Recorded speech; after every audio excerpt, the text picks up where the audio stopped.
It's my pleasure to introduce my friend Ted Dabrowski, who is the founder and president of WirePoints.org.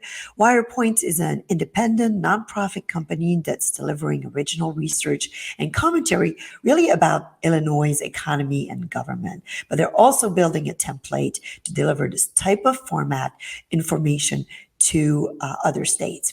So Ted's knowledge of finance, policy, and government stems from his 16 years international career in finance and management. He held treasury roles in both Mexico and Poland, and Ted managed multi-billion-dollar balance sheets and sales and trading businesses, which gave him really hands-on experience in budgeting and crisis management.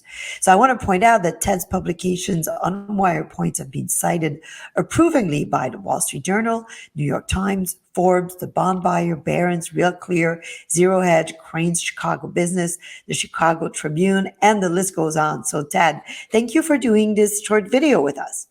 Well, thank you, Sylvie, for having me on. Yeah. So Ted, let's frame the issue today around local news.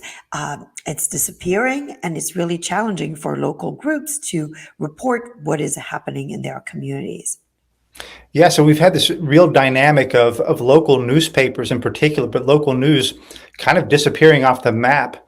The introduction of the internet, a lot of the critique of the traditional media, all those things have converged to lead a lot of communities hungry for news, hungry for data, and it's just missing. And what we've seen is a lot of small newspapers, if they survive at all, it's one person who's got not only has to do the reporting, but carry the camera, do the editing, and it really weakens their ability to cover the issues that are important to people. So that's been the big hole, and people are trying to figure out how to fill it. And at WirePoints, we're doing some of that. We're doing our part to fill the hole. So how would you describe the types of local news in a community, right, that people cover? There's sports, there's local sports, there's maybe local activities that people can find on their town website or events. There's a lot of event information. And then what are the other types of news, right? What's going on at City Hall, what's going on in the school board, crime data? Am I framing the types of local news that you need to have information on? Yeah, I mean, it used to be, I used to have quite a few local newspapers that were able to go to the town hall, to the town meetings, the city meetings. They could go to the school board meetings, maybe the library board meetings, and cover a lot of that kind of stuff, which is kind of the governance parts. And then, of course, you got your sports and you've got your community stuff. But today, I think the ability. So the local papers, then maybe you had some local news, but local news can only go so far. Local TV news, I mean, and they typically cover the sensational stuff, the crime and the things that people might get more excited about watching on TV. And then after that, you're hoping that there's some kind of groups that cover community issues, business issues, but those are few and far between now. So really, how do you get a good picture of what's happening in your community? It's pretty tough right now because it's hard to know what the finances are, especially in this world where we do more stuff's happening from the federal level. There's more influence. It's hard to know what's happening at a library board. Your property taxes are a big issue. Crime is a big issue. So now the question is, where do you get that stuff from? Where do you get the local news from when everything has been so broken up into different websites, different groups on both sides of the aisle? There's the hyperbole. It's a really different market now, and it's still being played out. People are trying to figure out what is the right model. Where do you get your data from, and who's your trusted source of news? Yeah. Well, I think just some fact sharing, there's like over 1,800 newspapers that have closed, and it kind of leaves, I think, about like 3 million people with no newspapers at all, and more than thousands that have become like ghost newspapers with very original reporting. And one thing to point out is without reliable information on how our tax dollars are spent, how can local, state, federal policy affect, and also on how local, state, and federal policy affects local communities, how can we really know what are the challenges? How can we make informed choices about who should govern us, and what are the priorities of our elected officials? So tell us a little bit more about WirePoints. The mission of WirePoints is to tell the local stories found in data.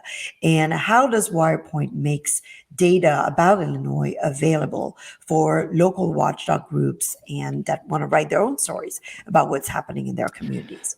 Yeah, so what we do is we kind of approach Illinois in particular, but we cover a lot of things that are happening across the country. We approach it as what are the big pain points people are having, and what's the truth? As we mentioned, with less and less media, they kind of have to take the government's word for whatever the government tells them about taxes or about crime or about any critical public policy issue. So we kind of start out with saying, what is really bothering people, and then what's the truth, and then what's the data behind it. And in our team, we are quite financial capable.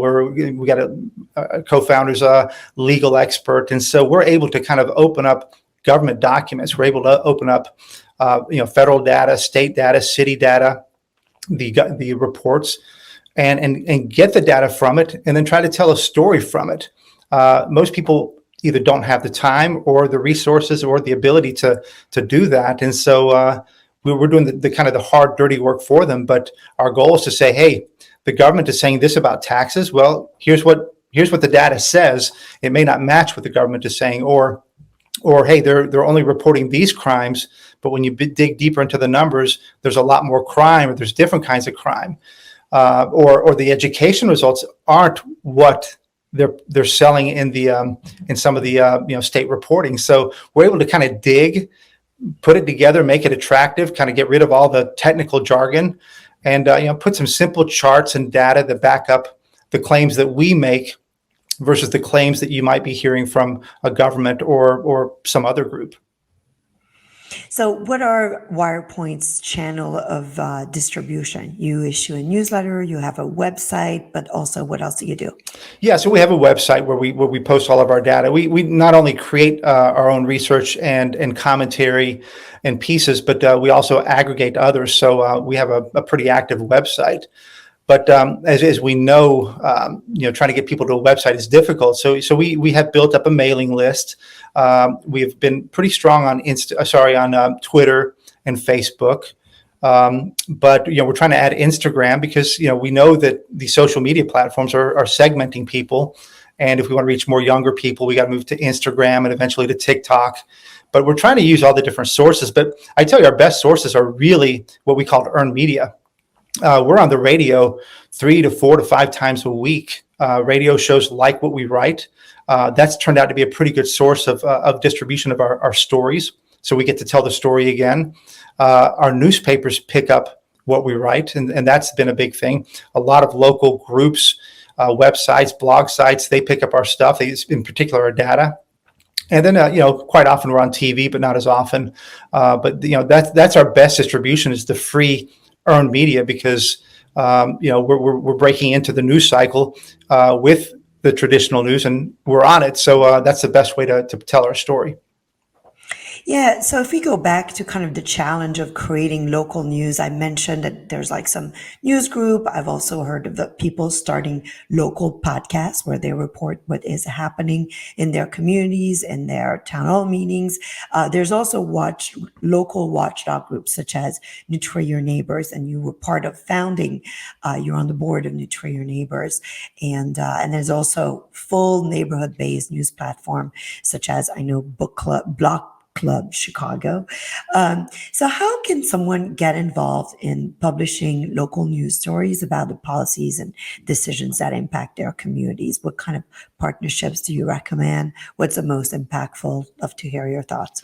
Well, yeah, I mean, what's clear is that not every group can do what we do because we're very data centric. We are good at, we have an expertise at going into the data and massaging it and running the numbers and all that.